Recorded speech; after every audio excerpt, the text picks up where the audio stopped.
علیکم YouTube family, welcome back to my channel. آج جو ہے وہ ہم ناول کا تھرڈ پارٹ سٹارٹ کرتے ہیں۔ شاید وہ شخص ان کا ارادہ جان چکا تھا، اس لیے شیشے کے کاؤنٹر پر گولی چلائی، اور وہ جو بھاگنے کا سوچ رہی تھی گولی کی آواز سن کر اپنی اپنی جگہ پر رک گئیں۔ زمخان، ڈریک کا رائٹ ہینڈ تم سے دی فلور کیفے میں ملنا چاہتا ہے تاکہ تم سے ڈیل کر سکے۔ وہ ہمیں ڈبل کراس کرنا چاہتا ہے، جبکہ وہ جانتا ہے کہ ہماری شمنٹ تھی، اور پھر اس نے زیک کو دے دی۔ رامیش نے زمخان کو تفصیل آگاہ کرتے ہوئے کہا، وہ ڈریک اپنا دماغ چلا رہا ہے، اسے لگتا ہے کہ ہم پبلک پلیس پر نہیں مار سکتے، وہ اپنے آدمیوں کو بھی ضرور ساتھ لائے گا، اس لیے پہلے ہی اپنے آدمیوں کو کیفے کے ارد گرد پھیلا دو، اور جو لیوک کا آدمی ملے اسے مار دیں۔ زمخان نے اپنی داڑھی پر آہستہ آہستہ ہاتھ پھیرتے ہوئے کہا، دی فلور کیفے۔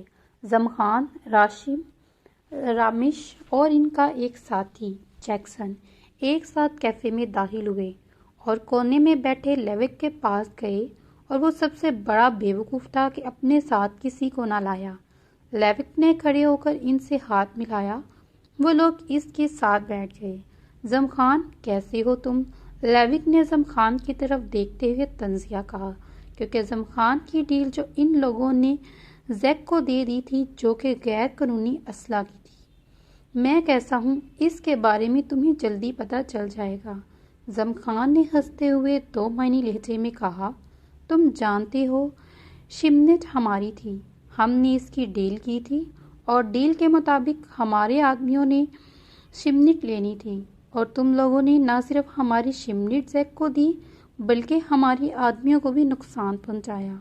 رامیش نے لیوک کو سرد آواز میں کہا، تم لوگوں کے تو آدمی ہی بیکی بلی بن کر بھاگے، ہم سے مقابلہ نہ کر سکے۔ لیوک نے ہنستے ہوئے کہا۔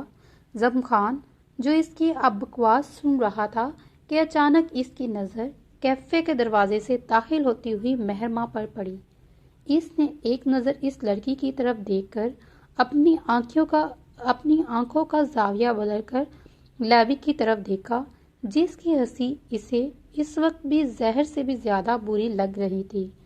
تم شاید بھول رہے ہو کہ اس وقت کس کے سامنے بیٹھے ہو، اور نہ ہی ہماری شمنٹ کسی اور کو دینے کی تم نے وجہ بیان کی ہے۔ رامیش نے اس کی بات پر غصہ ضبط کرتے ہوئے پرسکون لہجے میں کہا، اور سامنے کاؤنٹر پر کھڑی صوفیہ کو دیکھنے لگا، جو شاید اب اپنے ساتھی سے کوئی بات کر رہی تھی۔ بار بار رامیش کی نظریں بھٹک کر صوفیہ کی طرف جا رہی تھی، جو اس کی نظروں سے مسلسل پریشان ہو رہی تھی۔ رامیش نے اسے دیکھ کر اپنی نظروں کا زاویہ سامنے بیٹھے شخص کی طرف کیا، جو شاید رامیش کے مطابق کوئی بکواس کر رہا تھا۔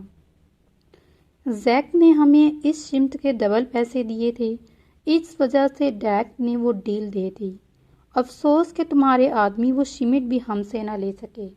لیوک نے طنزیہ مسکراہٹ سجا کر کہا، تم جانتے ہو کہ ہم تمہیں ابھی ختم کر سکتے ہیں، اس وجہ سے زبان سنبھال کر بات کرو۔ رامیش نے اسے دھمکی دی، جبکہ دھمکی سن کر اس کے ماتھے پر پسینے کے چھوٹے چھوٹے قطرے دکھائی دیے، جو اس کے ڈر کا پتہ دے رہے تھے۔ زمخان نے اس کی بات سن کر دوبارہ کیفے میں نظر گھمائی، اس کی نظریں کان سی نیلی آنکھوں سے ٹکرائیں، جبکہ زمخان کے مہرماں کو مسلسل دیکھتے سے بھی مہرماں نے اس سے اپنی نظروں کا زاویہ نہ بدلا۔ زمخان لیوک کی بات سن کر اپنا ایک پاؤں مسلسل ہلا رہا تھا، جو اس کی ضبط کو مسلسل آزما رہا تھا۔ زمخان، جو اپنی ماں کو نہ بچا سکا وہ مجھے۔ ابھی وہ اپنی بات مکمل کر ہی نہیں پایا کہ زمخان نے اپنی گن نکال کر مہرماں کی طرف دیکھتے ہوئے اس کے دل پر گولی ماری، جو کب سے اپنا غصہ ضبط کرنے کی کوشش کر رہا تھا کہ اپنی موم کے بارے میں ایسی بات کرتا سن کر اس کی برداشت جواب دے گی۔ گولی لگتے ہی لیوک کا مردہ جسم زمین پر گر گیا، اور اس کے ارد گرد خون پھیلنے لگا۔ کیفے کی خاموشی میں اچانک مہرماں کی چیخ گونجی۔ زمخان نے رامیش اور جیکسن کو ان دونوں کے پکڑنے کا اشارہ کیا، شاید مہرماں اور صوفیہ دونوں کو ان کی بات سمجھ آ گئی، اس لیے بھاگنے کی کوشش کرنے لگی۔ زمخان نے ان کا ارادہ جان کر سامنے بنے شیشے کے کاؤنٹر پر گولی دے ماری۔ وہ دونوں بھاگنے کی ناکام کوشش کرنے والی تھی، اپنی اپنی جگہ جم گئی۔ جیکسن نے مہرماں کو اور رامش نے صوفیہ کو پکڑا اور ان دونوں کی مخصوص نس دبا کر انہیں بے ہوش کر دیا۔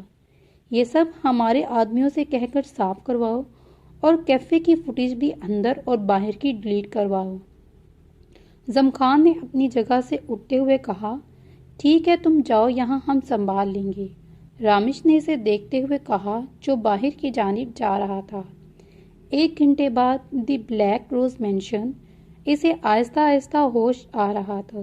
جب اسے مکمل ہوش آیا تو اس نے خود کو ایک انجان کمرے میں پایا اور اسے سب کچھ یاد آ گیا۔ وہ چاہے جتنی بھی بہادر تھی لیکن اب اسے ان لوگوں سے خوف محسوس ہو رہا تھا۔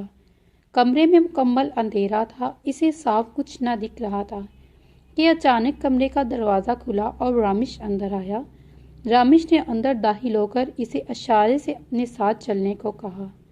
مہرماں اس کا اشارہ سمجھ چکی تھی، اس وجہ سے اٹھ کر آہستہ آہستہ اس کے ساتھ چلنے لگی۔ ڈر سے تو ویسے ہی اس کی جان ہوا ہو رہی تھی اور اسے ایسا لگ رہا تھا کہ یہ لوگ اسے بھی مار دیں گے کہ اچانک اس کے ذہن میں صوفیہ کا خیال آیا جو اس کے ساتھ نہیں تھی۔ میری دوست صوفیہ کہاں ہے؟ تم لوگوں نے اسے بھی تو پکڑا تھا۔ مہرماں نے اس کے ساتھ چلتے ہوئے ٹوٹی پھوٹی اٹلی زبان میں بات کی۔ وہ محفوظ ہے، تم فکر مت کرو۔ رامش نے اس کی طرف مڑتے ہوئے کہا، اب میں اپنے دوست کی فکر بھی نہیں کر سکتی گدھے۔ مہرماں نے اردو میں کہا جو اس کے مطابق رامش کو سمجھ ہی نہیں آیا، مگر رامش خود کو گدھا کہہ جانے پر اپنا غصہ ضبط کر گیا اور زمخان کے بارے میں سوچنے لگا کہ جب یہ لڑکی اس سے بات کرے گی تو پتہ نہیں کیا کہے گی جو مہرماں کے مطابق اسے سمجھ نہیں آئے گا۔ کیا کہا تم نے؟ رامش نے اپنی زبان سے اٹل ہلاتے ہوئے پوچھا۔ کچھ نہیں، مہرماں نے اپنا سر نفی میں ہلا دیا۔ رامش ایک کمرے کے آگے رک گیا اور اسے اندر جانے کا کہا۔ وہ چپ چاپ اس کے پیچھے اندر داخل ہوگی اور رامش کے اشارے کرنے پر کرسی پر بیٹھ گئی۔ زمخان، اس لڑکی کو ہوش آ گیا تھا، تم نے کہا تھا کہ تم خود بات کرو گے۔ رامش نے زمخان کے قریب جا کر آہستہ آواز میں کہا جو لڑکی کی طرف اپنی پیٹھ کر کے کھڑا تھا۔ زمخان نے اسے دیکھتے ہوئے کہا۔ وہ اس کا اشارہ سمجھ کر کمرے سے چلا گیا۔ تمہارا نام کیا ہے؟ زمخان نے اس کی طرف اپنا رخ موڑتے ہوئے کہا۔ مہرماں نے اپنی نظریں اٹھا کر اس کی طرف دیکھا جس شخص نے کیفے میں دوسرے آدمی کو مارا تھا۔ اب وہ پرسکون سا اس سے سوال پوچھ رہا تھا۔ میرا نام میرجان ہے، مہرماں نے اس کی طرف دیکھتے ہوئے صفائی سے جھوٹ بولا۔ زمخان نے اس کا جھوٹا نام سنا تو قریب جا کر اس کے بالوں میں ہاتھ ڈال کر پیچھے کھینچا اور اپنی گن اس کے گردن پر رکھ دی۔ مجھ سے دوبارہ جھوٹ بولنے کی کوشش مت کرنا، چلو اب جلدی سے اپنا نام بتاؤ۔ مہرماں نام ہے میرا۔ مہرماں نے اپنے بالوں کو اس کی گرفت میں گن اور اپنی گردن محسوس کر کے جلدی سے کہا۔ زمخان نے آہستہ سے اس کے بالوں سے اپنا ہاتھ نکالا اور اس سے تھوڑے فاصلے پر کھڑا ہوا۔ تمہارا نام کیا ہے؟ مہرماں نے جواب اس کا نام پوچھا۔ تم مجھے سر کہو گی۔ زمخان نے اسے جواب دے کر مزید سوال کیا۔ تم نے کیفے میں کیا دیکھا مہرماں؟ میں نے تمہیں ایک آدمی کو قتل کرتے ہوئے دیکھا، مہرماں نے اس کی آنکھوں میں دیکھتے ہوئے کہا، جہاں اتنی وحشت سرد پر نہ تھا جتنا کیفے میں تھا۔ تم نے کیا دیکھا؟ اس نے سرد آواز میں دوبارہ پوچھا۔ میں نے تمہیں قتل کرتے ہوئے دیکھا تھا، مہرماں نے تقریباً چیختے ہوئے کہا۔ زمخان نے دوبارہ اس کے بالوں میں ہاتھ ڈال کر ایک بار زیادہ زور سے کھینچے۔ مجھے اونچی آواز میں بات کرنے والے لوگ بالکل نہیں پسند۔ زمخان نے دوسرے ہاتھ سے اس کا گال تھپ تھپاتے ہوئے اور اس کے بال چھوڑتے ہوئے کہا۔ مہرماں نے جلدی سے سر ہاں میں ہلایا، اسے بات سمجھ آ گئی تھی۔ تم نے کیفے میں کچھ نہیں دیکھا تھا؟ یاد رکھنا یہ بات۔ مہرماں نے اس کی بات سن کر جلدی سے ہاں میں سر ہلایا۔ زمخان نے کہتے ساتھ ہی اسے جانے کا اشارہ کیا۔ گدھے کہیں کہ کیسے بھول جاؤں گی، تم نے ایک شخص کو مارا، مہرماں نے اٹھتے ہوئے اردو میں کہا، جس کے مطابق زمخان کو سمجھ ہی نہیں آیا۔ لیکن زمخان اس کے منہ سے اپنے لیے گدھا لفظ سن کر لال پیلا ہو گیا۔ اس کی طرف مڑ کر تیزی سے اس کے قریب جا کر اس نے اس کے منہ پر اپنے ہاتھ دبوچتے ہوئے اردو میں ہی اسے کہا، آئندہ اگر تمہارے منہ سے اپنے لیے میں نے دوبارہ لفظ سنا تو تمہاری زبان کاٹ دوں گا۔ اپنی بات مکمل کر کے اس نے جھٹکے سے اس کا منہ چھوڑا اور مہرماں جو ابھی تک اس کے اردو بولنے پر شوق تھی، اس کی بات سن کر جلدی سے اپنا سر ہلایا۔ صوفیہ کو جب ہوش آیا تو اس نے خود کو ایک خوبصورت کمرے میں پایا۔ وہ نیلے اور سلور رنگ کا کمرہ تھا۔ اس میں ہر چیز انتہائی مہنگی اور خوبصورت تھی۔ اس وقت وہ بیڈ پر موجود تھی۔ اس نے ارد گرد اپنی نظریں گھمانا شروع کی تو اپنے دائیں جانب صرف رمیش کو بیٹھے دیکھ کر اس کی چیخ نکلی۔ اسے کیفے کا سارا واقعہ کسی فلم کی طرح یاد آیا۔ رمیش جو اسے کب سے لیٹا ہوا دیکھ رہا تھا، مسلسل اس کے بارے میں سوچ رہا تھا کہ یہ لڑکی کی کہیں دیکھی ہوئی لگی، لیکن کہیں اسے یاد نہیں آیا۔ اس کے ہوش آنے اور ارد گرد کا جائزہ لینے کے بعد وہ خاموش رہا۔ پھر اچانک سے اسے خود کو دیکھ کر چیخ ماری اور دیکھتے ہی دیکھتے اس کا رنگ سرد ہو گیا، جیسے اسے سب یاد آ گیا ہو۔ اپنا نام بتاؤ لڑکی، اس نے تھوڑا کرخت لہجے میں اس سے پوچھا۔ صوفیہ نام ہے میرا، صوفیہ نے جلدی سے خود کی حالت پر قابو پاتے ہوئے جواب دیا۔ میں تمہیں آخری بات یہ بتا رہا ہوں، دھیان سے سننا اور یاد رکھنا۔ تم نے کیفے میں کچھ نہیں دیکھا۔ اگر پولیس یا کسی اور کو تم اور تمہاری اس دوست نے ہمارے بارے میں بتانے کی کوشش کی تو تم جانتی ہو کہ ہم دونوں کو ایسے غائب کریں گے جیسے تم لوگوں کا کوئی اس دنیا میں وجود ہی نہ ہو۔ رمیش نے اس کی چہرے پر جھوٹ کا کوئی اثر نہ پایا تو اسے کرخت لہجے میں کہا، جو اس کی بات سن کر ہلکا ہلکا کانپنے لگی، میں اور مہرماں کسی کو نہیں بتائیں گے، پلیز ہمیں جانے دو۔ مہرماں کہاں ہے؟ وہ ٹھیک تو ہے؟ صوفیہ نے اٹکتے ہوئے اسے جواب دیا۔ مہرماں کے بارے میں اچانک یاد آنے پر اس سے پوچھا، وہ ٹھیک ہے اور اب ہم تم لوگوں کو جانے دے رہے ہیں۔ اگر کبھی بھی یہ بات باہر نکلی تو اپنی دوست اور خود کو ہمارے قہر سے نہیں بچا پاؤ گی۔ رمیش نے ایک نظر پھر دھمکی دیتے ہوئے کہا، جبکہ اس کی بات سن کر صوفیہ نے اپنا سر جلدی سے ہلایا اور تیزی سے اٹھ کر اس کے پیچھے چلنے لگی، لیکن کچھ یاد آنے پر رک سی گئی، جو دروازہ کھول کر اس کی طرف سوالیہ نظروں سے دیکھ رہا تھا۔ کچھ پوچھنا تھا تم سے، رمیش نے اس سے پوچھا۔ تمہارا نام کیا ہے؟ صوفیہ نے اپنی نظر چکا کر پوچھا۔ تمہارا جاننا ضروری نہیں ہے میرا نام کیا ہے، میں کون ہوں اور کہاں رہتا ہوں، رمیش نے اسے جواب دیا اور فوراً کمرے سے باہر نکل کر اسے بھی چلنے کو کہا۔ صوفیہ اپنے سوال کا جواب نہ پا کر مایوس ہوگی اور اس کے پیچھے تیزی سے چلنے لگی۔ ایک کمرے کے آگے رک کر رمیش نے نوک کیا اور اندر داخل ہوا۔ اس کے پیچھے ہی صوفیہ۔ مہرماں ابھی بھی اس کے اردو بولنے پر شوق کی کیفیت میں تھی، کیونکہ دیکھنے میں کوئی اٹیلین ہی لگ رہا تھا، کہیں سے بھی اسے اپنی شکل سے پاکستانی تعلق رکھنے والا تو نہیں لگ رہا تھا۔ ابھی وہ اپنی سوچ میں گم تھی کہ رمیش دروازہ کھول کر صوفیہ کے ساتھ اندر آیا، جبکہ زمخان اپنے رخ اس کی طرف موڑ کر کھڑا تھا۔ صوفیہ کو صحیح دیکھ کر اس نے ایک پرسکون سانس لی اور جلدی سے اٹھ کر اسے اپنے گلے لگایا۔ اگر یہ جلدی اتنی ہی پسند آ گئی تم دونوں کو تو بتا دو، یہیں رہنے کا انتظام کروا دیتا ہوں، اگر نہیں رہنا تو پھر جلدی سے میرے ساتھ چلو۔ رمیش نے ان کو ایک دوسرے کے گلے لگ کر بیزاری سے لہجے میں، جو ہلنے کا نام ہی نہیں لے رہی تھی، جبکہ رمیش کی بات سن کر وہ دونوں جلدی سے الگ ہوئیں اور اس کے پیچھے چلنے لگی، جو اب دروازے سے باہر نکل رہی تھی۔ 1 گھنٹے بعد رمیش مہرماں اور صوفیہ کو چھوڑ کر واپس آیا۔ اب زمخان کے کمرے کی طرف جا رہا تھا۔ رمیش دروازہ کھول کر زمخان کے کمرے میں داخل ہوا۔ زمخان انہیں کیفے کے قریب اتار دیا تھا اور آخری بار پھر انہیں بتا دیا تھا کہ اگر کسی کو کچھ بتایا